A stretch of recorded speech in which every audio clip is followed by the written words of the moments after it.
Main character resolve, change, or steadfast. Will the main character ultimately hold on to his original motivation or exchange it for a new motivation? Well, it's a lot more complicated than that, but it's also a lot more simple than it sounds. It's not asking, does your main character succeed or not? It's not asking if your main character is good or not. It's not asking if the audience is rooting for them or not. It simply says, does your main character's essential nature change or remain the same when all is said and done at the end of the story? Well, what is your main character's essential nature? Are we talking about everything changing? No. Can everything change? Yes. But in your story, there is a central personal issue that the main character has. Something that is the defining element of their character, even if it's underplayed. And in regard to that particular defining element, that we sort of say this is what their personality revolves around, or its essential cornerstone in the foundation of their belief system, do they hold on to that, or do they discard it to adopt something else by the end of the story? To give you an idea of what we mean by change and steadfast, we're going to look at some video clips of changing characters and steadfast characters. We'll start with the changing ones, and we have 3 different examples. We're going to stop after each example, and I'll discuss what we've just seen a little bit. If you could take the paper off that shows when the program's going to begin, the remote control will work for the video, because it won't go through the sheet of paper. So, our first clip now is going to be looking at Scrooge in A Christmas Carol. Now, we have several different versions in the montage. The first one shows Scrooge in his old form, his old nature. Several different storytelling examples, story encoding examples of how Scrooge has been one way. Then we see another montage with all of the same pieces shown with specific scenes that were created to illustrate why that character has changed, how they have changed, to let the audience know that they are not the same in regard to those same examples. So let's begin now with the introduction of Scrooge's character in this montage from several different examples.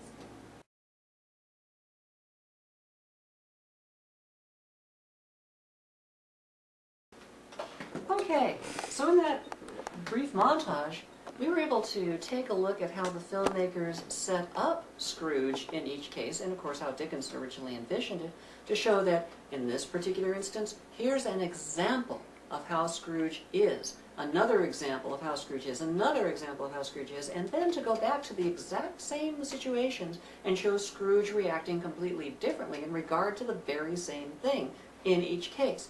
In this way, we're able to do a comparison between the way Scrooge has become and the way he was. Now, if he did the same thing, he would have been steadfast. Because we see him doing it differently this time, we can tell that he's a different person, same situation, different response. Scrooge has changed. Now, another example of a changing character can be found in Crimes and Misdemeanors. Before we go to the example, I want to set this up a little bit for you. Crimes and Misdemeanors is a real interesting film by Woody Allen. If you've never had a chance to see it, take a look at it because it's astounding in its craftsmanship. But here's what it's got. It's got 2 completely separate, parallel stories. Now, Dramatica defines a story as a complete argument that is self-containing all of its own dramatic elements necessary to make that argument. So, we have 2 complete arguments going side by side. Some of the people know other people in the other stories, and most of them don't. They are involved in some of the similar areas and sort of cross paths, but in fact, each story could exist completely without the other story.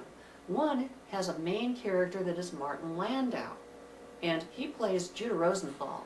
Judah Rosenthal is a very famous wealthy doctor at the peak of his career, probably facing retirement down the line. He's about to have a wing of a hospital or something named for him, and he's having an affair and cheating on his wife. The girl threatens to go public. It would ruin everything he'd worked for.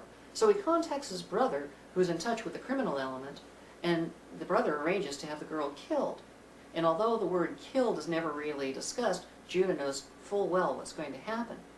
For the rest of the story, he grieves and struggles and pulls his hair out over this terrible decision he's made because it goes against his entire moral upbringing with a lot of flashbacks to his childhood. But in the end, after all that grieving, the fact is, he kind of learns to deal with it. And the message of that story is that if you give up your moral beliefs, especially from the Jewish background, according to Woody Allen that he's talking about, if you give up your moral beliefs, it's okay. You can live a better life, you can be successful, and you don't have to worry about having a lot of guilt. The other story has Woody Allen playing the lead, the main character. And in that story, he's a documentary filmmaker who has finally his big break. And in that story, he is tempted to go against his morals in exchange for all kinds of success. Instead, this cat sticks by his guns. Woody Allen holds onto his moral beliefs. He sticks with things and remains steadfast rather than changing like Judah Rosenthal does. And in the end, Woody Allen ends up having nothing. He loses his career, he loses his girl, he loses his big break. And the story of this one, which ran parallel, is that if you stick by your moral beliefs, you're very likely to get screwed. Now, Woody Allen put the two of these together, making a very bold statement by having two stories in the same work, so the audience can stand back and compare them. And that's why Dramatica defines a work as the finished piece of material the author created, not as being a story. Therefore, a work may contain two parallel stories. It may contain sub-stories going off a main story, or subplots or sub-themes. It could have a tale and a story. It could have two tales. It could just be one tale. Lots of different combinations. It could be like rice pudding with a lot of raisins in it. The work is whatever the author wants to do storytelling-wise, but the story itself, that's a complete argument that's self-contained with all its own elements. So these stories run in parallel until the very end, the scene we're about to see, where the two main characters sit down at a piano bench together at a party, and Martin Landau explains how he's come to change, and Woody Allen explains how he hasn't, that he's still holding on to his beliefs. Let's take a look at our third example of a changing character, Luke Skywalker in Star Wars. Now again, before we look at it, a brief word. Luke doesn't change in a great big way. Luke doesn't change by having some major catharsis. But you know there's that moment where he's got the targeting computer at the end, and he has to make a choice to trust his abilities or not.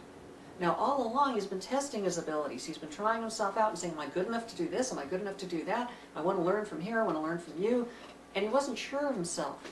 The whole message of the story for Luke is, reach the point where you stop trying to find out if you're good enough and just believe you are, and then you'll find you'll get the job done.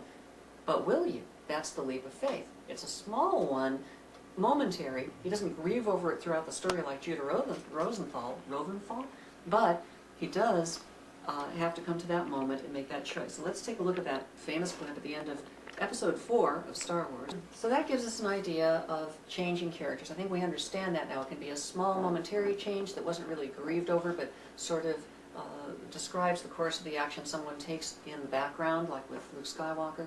Or with Judah Rosenthal, it could be something one grieves over continually and eventually works oneself to the point where one is able to change. Whether that's a good thing or a bad thing, well, that's another story. But it can also be like with Scrooge, where he holds out against change as long as he can, and then has one cathartic moment when it finally all comes together and he no longer can hold out and has to give in a big old leap of faith. Okay, so many different ways to portray change, but the key is, does your main character, in regard to that central personal element, are they the same at the end of the story as they were at the beginning? If they are, they're steadfast. If they aren't, they've changed.